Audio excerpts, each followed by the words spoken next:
Capital Sonoro. Hola a todas y todos, bienvenidos una vez más a De Vital Importancia, un podcast de cultura en el que hablamos de temas serísimos con gente inteligentísima. Una vez más desde la Feria Internacional del Libro de Bogotá en su edición 35, que seguramente ustedes ya saben y se los hemos dicho hasta el cansancio. El país invitado es México y en honor a esa relación, hoy con nosotros en De Vital Importancia, Abril Castillo. ¿Cómo estás? Hola, muy bien, muchas gracias por la invitación. Abril hace muchas cosas. Escribe, dibuja, cura cursos, hace 1.000.000 de cosas, pero llega a Colombia a través de Animal Extinto con una novela maravillosa de la que nosotros ya habíamos hecho un poco de spoiler porque la habíamos visto en librerías mexicanas y se llama Tarantela. Es una edición maravillosa con una portada increíble hecha por Power Paola, que también ha hecho parte de las conversaciones de Vital Importancia, y quisiera, Abril, que empezáramos por lo que parece ser más básico pero que tiene mucho sentido para quienes se adentran en el texto. ¿Qué es una tarantela? Bueno, la tarantela es un baile típico italiano. Fue un concepto al que yo en realidad llegué hacia el final de la escritura. No tuvo muchos títulos la novela y ya fue muy al final que mi editora en México de Ediciones Antílope, Jazmina Barrera, me recomendó que fuera ese el título y creo que fue algo súper acertado. Bueno, la tarantela y el sentido que le da al libro es que, bueno, las tarántulas, que son originarias de Taranto, en Italia, cuando te picaban te enfermabas de tarantismo, que tenía unos síntomas muy leves y que podían ser cualquier cosa, o sea, como medio sudoración o no, como un malestar corporal general, pero si no les hacías caso, pues el veneno ahí seguía como haciendo de las suyas y te morías, ¿no? Entonces lo que vieron para expulsar este veneno era que si te movías, digamos, así como violentamente y ¿no? Como duro y provocabas así el sudor y así, pues por ahí lo ibas extrayendo. Esto es, o sea, diría que puede ser como una especie de spoiler explicarlo así del libro, pero creo que no es un libro bastante anticlimático, que desde el inicio sabes de qué trata, que es como todo gira en torno a la muerte del tío de la narradora, entonces que luego, ¿no? Con todas este tejido, digamos, de enfermedades familiares, de silencios, etcétera, ella en algún momento enferma de hipocondria, que digamos que es muy parecido al tarantismo, o sea, como que el tarantismo era un poco, podías o no estar enfermo, ¿no? Pero eran tan leves los síntomas que ni siquiera sabías bien de que estabas enfermo, pero la promesa de que te pudieras morir pues era muy angustiante, ¿no? Que creo que la hipocondria es un poco eso. Y pues fue una metáfora que utilicé en el libro porque el tío se muere envenenado precisamente, y luego es de qué manera se rompe el silencio, de qué manera se curan, ¿no? ¿Cuáles son los antídotos para las maldiciones familiares?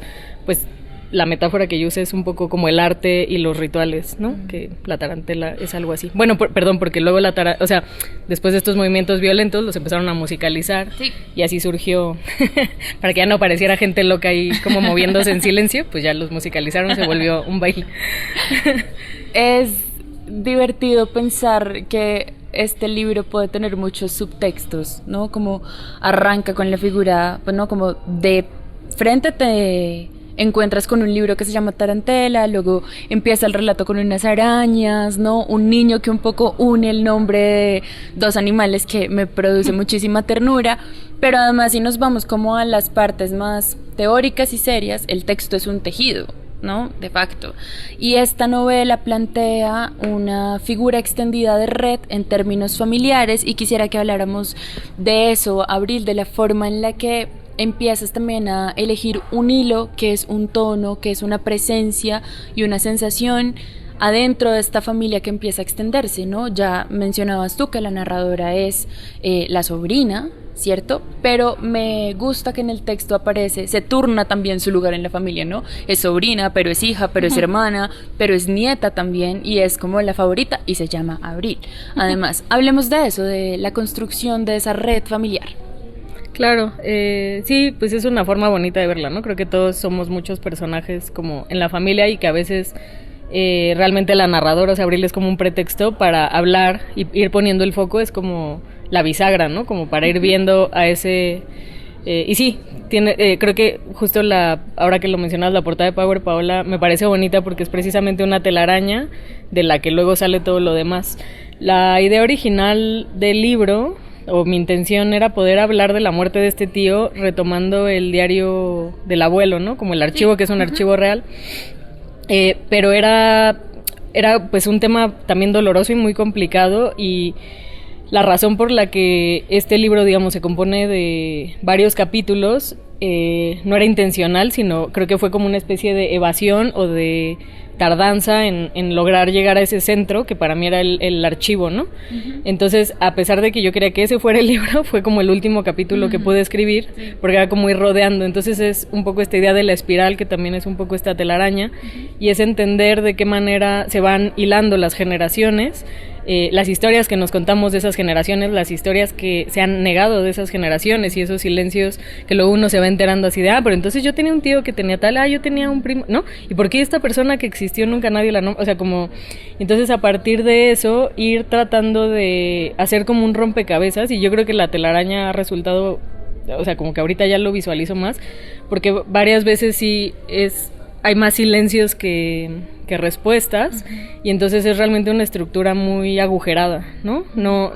O sea, quedan muchas más dudas que certezas al final de esto, y que las preguntas clave son ¿por qué los hombres se mueren a los 28 años en esta familia? ¿Por qué las mujeres siempre son las que no se mueren y acaban cuidando al otro? Y bueno, tantas más, ¿no? Que creo que quizá mi principal detonador como escritora fue la enfermedad de mi propio hermano, y tratar de, a partir de eso, decir, no, ya venga, tenemos que armar este rompecabezas cuando él cumple 28 años. Abril, gracias por estar con nosotros en De Vital Importancia. Muchas gracias a ti, qué rica conversación.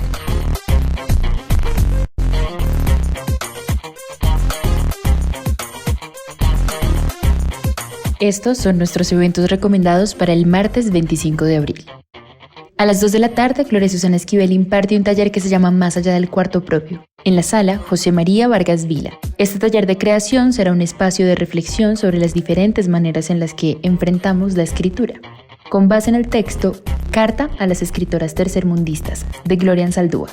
A las 3 de la tarde, en la sala Madre Josefa del Castillo, Flor Emil Ceceli, Catalina González y Daniela Maturana hablan sobre mujeres, conocimiento y relaciones de poder a la luz de las conversaciones que le cambiarán la vida. En este espacio, las panelistas van a hablar de la manera en la que la exclusión de las mujeres del conocimiento ha tenido y tiene consecuencias estructurales. Esta es una alianza con el programa Juntanza Étnica de USAID y Agdivoca. Si están nostálgicos, a las 4 de la tarde no pueden perderse en la sala Jorge Isaacs el homenaje a Mari Grueso. Mari Grueso nació en Huapi en 1947 y es autora de poemarios como El otro yo que sí soy yo, Poemas de amor y de mar, ambas obras en las que resuenan los ecos del litoral pacífico.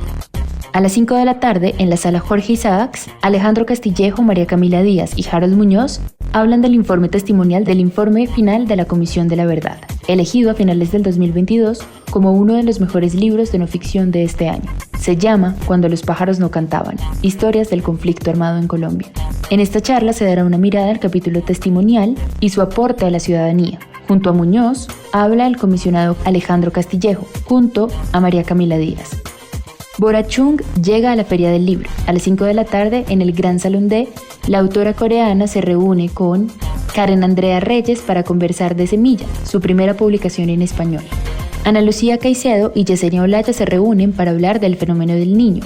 La científica y oceanógrafa Ana Lucía Caicedo expondrá su punto de vista sobre el fenómeno del niño para que sea posible pronosticarlo. Según sus estudios, esto permitirá generar herramientas entre las personas y políticas públicas que mitiguen sus consecuencias, que son muchas veces catastróficas. A las 3 de la tarde, en la sala Filbo, Óscar Pantoja y John Naranjo se reúnen para conversar sobre la novela gráfica en Colombia y su diversidad.